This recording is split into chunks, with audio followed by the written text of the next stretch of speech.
In this video, we're going to talk about continuing our discussion using some of the financial functions, but we're also going to take this one step further and actually do a amortization schedule. Anytime you get a loan, many times the company giving you the loans will tell you how much is going to go to each amount to principal, amount to interest.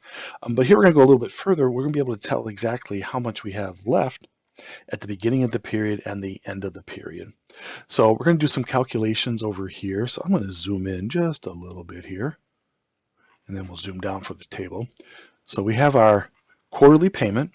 So we're going to calculate our payment, so equal PMT. Our interest rate will be E4 divided by, since I don't have anything listed as the number of payments, I'll just divide by 4, comma. Notice I do have the total number of payments. We don't have to do any multiplication. So we'll just do E5, comma. The present value will be negative E2, and then we can close our function. So over the course of 24 payments, you divide that by 4, so it's 6 years, you will pay $2,382. So what we can also do is calculate the total interest we paid along with the total amount of what the cost of the loan was. So to do the interest, we can use that cumulative, say that real easy, for interest. So equal minus CUM. And we do want to use the IP for the interest payment. And then everything else will be the same that we've used before. So the interest rate divided by 4, we don't have to worry about any sort of absolutes right now. The number of periods, you'll notice here, instead of saying 6 years, it's quarterly. They just wrote the number of periods, comma. And our present value, we have to leave it positive because this function requires that. So then we'll just click on E2. And the period will start with 1. And we'll go to, in this instance, 24. We could just click on E5. That's our end period. And then it's at the end of the period. The interest is calculated. We can type in a 0 and then hit enter. So over the course of the loan, it cost $12,181.67. Now, the total cost of the loan is going to be the loan amount that you took out plus the amount of interest. And we can hit enter. And so over the course of those 6 years, you paid interest, and of course you paid back the $45,000, so you paid $57,181. Now, recognize we could change the interest rate. We don't have to worry, really. I put the quarterly payment here just so we knew what the quarterly payment was. This is calculated within the function. Let's see, where was it? Right here. It was calculated within this cumulative function. Okay, so I'm going to have to zoom out just a little bit. Well, we're okay here. So what we're going to do is we're going to actually build our function. And again, we have to be careful with absolutes as we work through these. So we're going to build the amortization chart. So what this is going to do is it's going to tell us what our beginning balance was. So at the start of the period, what is our beginning balance? Then of our payment, how much went to principal? How much went to interest?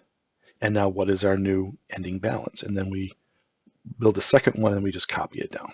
So the beginning balance is going to simply be E2. We don't have to worry about making it, make it equal E2. We don't have to worry about making this one absolute because we're going to build the new beginning balance for period 2 and then we'll build it down. So the principal payment, we are going to use a new function. So we'll type in equal PP. So we're going to returns the payment on principal for a given investment based on periods. So PPMT, so principal payment. And this one we got to be very careful. So the rate is E4 absolute. This is where I messed up when I did this before. Divide by 4. And I always mess this up. The PER is the actual period. So we're talking about the first period. Don't need to make it absolute, so just click on it, comma, and then the number of periods. I wish they would put that at the end, but hey, I didn't make the function. So the number of periods is just simply E5 absolute. Oops, not, sorry about that. E5 hitting the F4 key, comma. Now the present value, here's where we're going to enter the negative. Notice I put the negative inside. The only ones we do the negatives outside is when we're using that commutative function. So that will be E2, make it absolute. And then everything else is we're just going to leave the way it is. So let's just confirm my absolutes. So the rate, yep. And the period, the actual period we're talking about is not absolute. The number of periods is absolute, and that, yeah, so we hit enter, and we have $1,476.95. So now there's also a function that will allow us to calculate the interest given a period. So equal, and we start with the I for interest, PMT. Everything else is the same. So we take E4 absolute, divide by 4.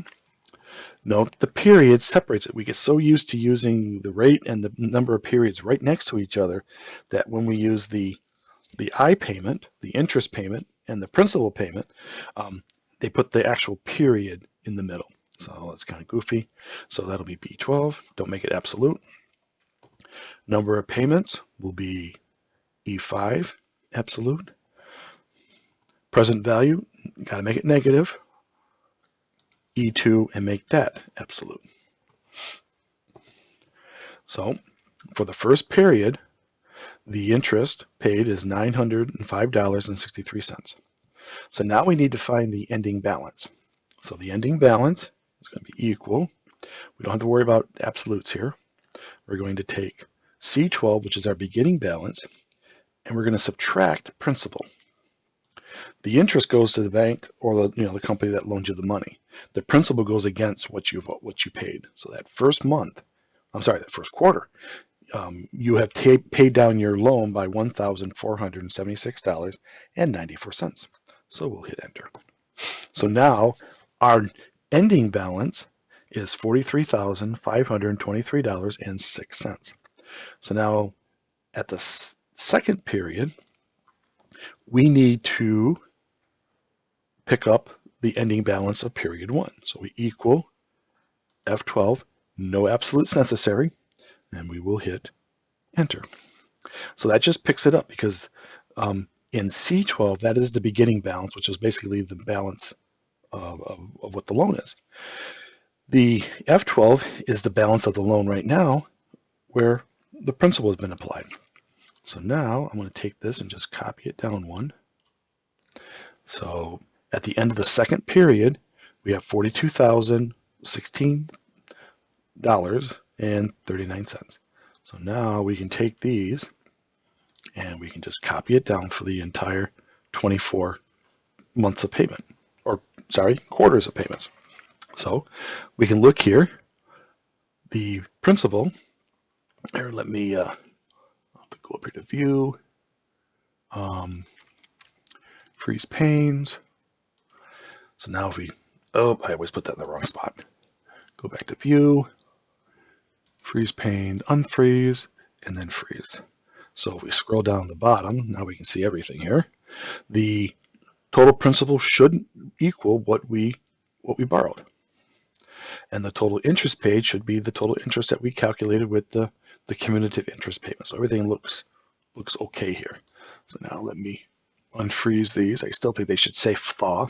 So this gives you an idea of every payment. This one is a quarterly, of how much went to principal and how much went to interest. So for the first year, we can I'm just going to highlight those. We can actually calculate that we paid $3,441.75 in interest. So if you're able to itemize your taxes, your company, that would be something that you could claim on your taxes.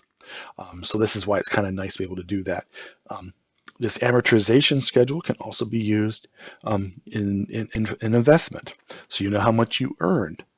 You have to pay that in income. So using these, we're using these as loans, but they could also be actual investments.